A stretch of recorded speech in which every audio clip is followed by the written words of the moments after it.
고린도후서 6장 2절 말씀을 같이 봅니다. 이르시되 내가 은혜 베풀 때에 너에게 듣고 구원의 날에 너를 도왔다 하셨으니 보라 지금은 은혜 받을 만한 때요 보라 지금은 구원의 날이로다. 아멘. 오늘 본문 말씀을 보시면 보라 지금은 은혜 받을 만한 때요 보라 지금은 구원의 날이로다. 이렇게 사도 바울이 이사야서의 말씀을 인용해서 성도들에게 이야기합니다. 바울이 인용한 이사야서의 원래 말씀을 살펴보면 오늘 말씀이 더 은혜가 되는 줄 믿습니다.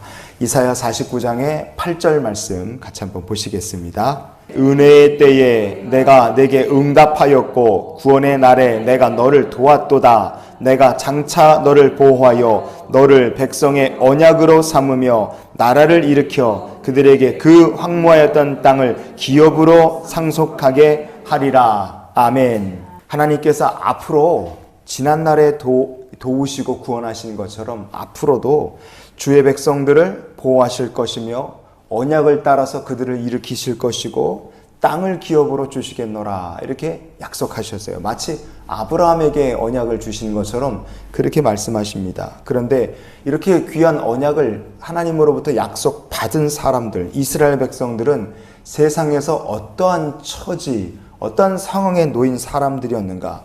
이들은 세상에서 어떤 취급을 받으며 살았는가? 이사야 49장의 7절 말씀을 우리가 읽어봅니다. 여호와께서 사람에게 멸시를 당하는 자, 백성에게 미움을 받는 자, 관원들에게 종이 된 자에게 이같이 이르시되 왕들이 보고 일어서며 고관들이 경배하리니 이는 이스라엘의 거룩하시니 신실하신 여호와 그가 너를 택하였음이니라. 아멘. 하나님께 언약을 받은 사람들은 세상에서 멸시당하고 미움받고 종이 된 사람들이라. 이 사람들은 참 딱한 사람들입니다.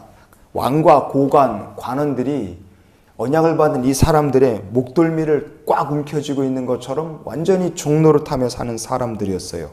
그런데 하나님께서 그렇게 미움과 멸시 그리고 종노릇하는 사람들이 거꾸로 왕들에게 일어나서 경배를 받고 관리와 관원들이 경배를 하게 하실 것이다. 이렇게 처지가 완전히 뒤바뀐다고 말씀을 하십니다. 어떻게 이런 상황이 이렇게 상황이 완전하게 다 뒤바뀔 수 있겠습니까? 그 비결은 신실하신 하나님께서 이 사람들을 선택하셨기 때문에 그렇습니다. 언약의 백성으로 은혜 베풀어 줄 대상으로 하나님께서 결정하셨기 때문에 그렇다는 거예요. 말도 안 되고 너무 어려운 일 아닙니까? 어떻게 왕, 관리, 관원들에게 완전히 종노릇 하던 사람들이 바뀌어서 그들에게 경배를 받는 상황이 될 수 있겠습니까? 우리 생각에는 이게 도저히 안 될 것 같지만 하나님은 아주 간단하게 말씀하십니다. 이것은 하나님께 아무 일도 아니다. 그래서요, 이사야 49장의 6절 말씀을 우리가 이어서 보시겠습니다. 그가 이르시되 내가 나의 종이 되어 야곱의 지파들을 일으키며 이스라엘 중에 보존된 자를 돌아오게 할 것은 매우 쉬운 일이라. 내가 또 너를 이방의 빛으로 삼아 나의 구원을 베풀어서 땅 끝까지 이르게 하리라. 아멘. 하나님께서 대놓고 얘기하시는 거예요. 세상에서 멸시받고 미움받고 종노릇 하던 사람들을, 그 백성을 높이는 일 매우 쉬운 일이다.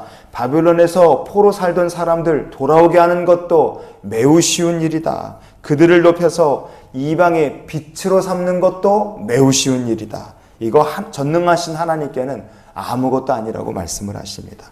그러니 이사야서를 통해 하나님께서 우리에게 주시고자 하는 말씀이 무엇이겠습니까? 전능하신 하나님을 끝까지 신뢰하고 의지하라는 거예요.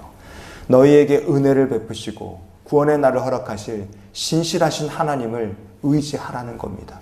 우리 눈에 불가능하게 보이는 것들이 그 하나님이 역사하시고 택하시면, 은혜를 부으시고 구원하시면 모든 것들이 아주 쉽게 된다는 것을 말씀해 주는 겁니다. 여러분, 이 말씀을 왜 사도 바울은 고린도 교회를 위해 택했겠습니까? 사도 바울이 생각하기에 고린도 교회 온갖 문제가 다 있는 교회였어요. 이놈의 교회가 제대로 된 교회가 될 수 있을까? 정말 주님의 교회답게 교회가 설 수 있을까? 넷으로 나눠 싸워 교인들끼리 고소하고 안에서 별의별 일이 다 일어나 말을 또 되게 안 들어. 그런 교회를 놓고 보면 사도 바울이 한숨이 나겠죠. 그러나 사도 바울이 소망을 가지고 이사야서의 말씀처럼 성도들에게 얘기하는 거예요. 우리로서는 안 되지만 하나님이 택하셨고 하나님께서 은혜 베푸시면 구원의 역사가 나타난다. 하나님이 은혜를 베푸시면 죄악의 역사가 사라질 것이고 놀라운 부흥의 역사가 일어날 것이다. 믿고 사도 바울이 성도들에게 이 말씀을 나눈 겁니다.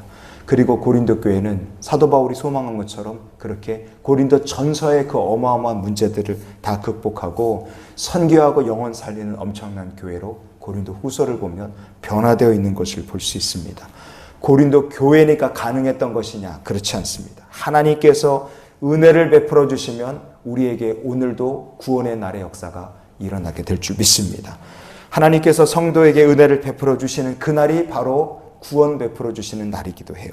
그래서 구원받은 성도가 어떻게 살면 좋을까? 고린도 후서 6장 3절 말씀의 결론으로 같이 보기 원합니다. 우리가 이 직분이 비방을 받지 않게 하려고 무엇에든지 아무에게도 거리끼지 않게 하고. 아멘. 구원 얻은 성도는 믿음에 살아요. 뭘 믿느냐? 하나님이 나를 구원하셨다. 이것을 믿음에 삽니다.